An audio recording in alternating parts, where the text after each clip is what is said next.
Chapter 1. Where is the conflict? Several years ago I was chosen for jury duty. The case was an armed robbery of a convenience store.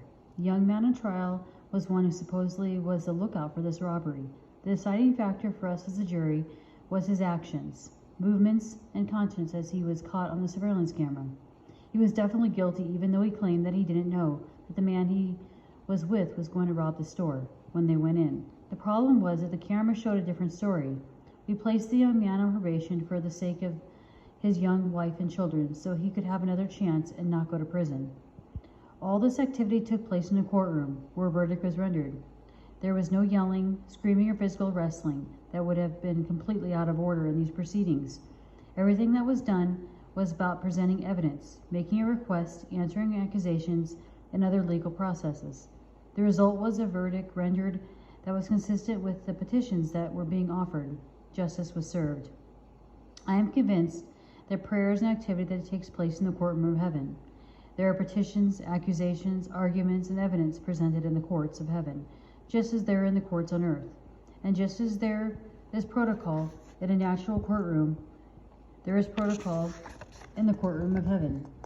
As a member of that jury, it would have been illegal and against the protocol of the courtroom if I were to have pulled out a sword and begun to shout out my opinion about the case. Everyone would have thought I was crazy, and I probably would have been arrested because I had not observed the protocol of the court. In the same way, heaven's courts also have a spiritual protocol that should be observed. I believe through Scripture that the place of the initial conflict is in the courtroom and not on a battlefield.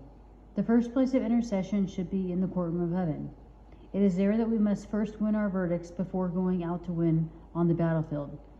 The problem is that most Christians believe that when they pray, they are on a battlefield. They rush into a conflict without securing a verdict from heaven. This is a critical mistake that has caused us to experience defeat, chaos, backlash from satanic forces, and even destruction in our lives. We rush into places of prayer only to see things get worse rather than better. This is because we stir up things on a battlefield without first having established a legal precedent to be there. I have heard people say that the worsened situation is a sign that something is moving. It's moving all right, just in the wrong direction. Imagine if military leaders applied this wisdom when experiencing defeat at the hands of the enemy. We just keep on fighting, keep sending our soldiers out into the battlefield to sacrifice their lives in a war we are hoping to win. It is a ridiculous strategy. Many times it seems prayer and what is called spiritual warfare is approached the mindset of General George Custer, who led his troops into a massacre by Native Americans. As a result of his ignorance, arrogance, and disregard for proper military strategy, a large part of the United States cavalry was ambushed and destroyed at Little Bighorn. As sad an event as this is in American history, Christians repeat it over and over in their own prayer lives. They keep rushing in and yelling at the devil, making decrees and offering up prayers that do more to stir up demonic forces than dismantle them. All this happens because no legal precedent has been gained from the throne of God. As a result, no answers come from heaven, and we experience casualties rather than victories. What absurdity! Isn't there a better way to do this with the right results? I say yes. The answer is to move off the battlefield and into the courtroom of heaven. In Revelation 19:11, we see how Jesus himself approaches this.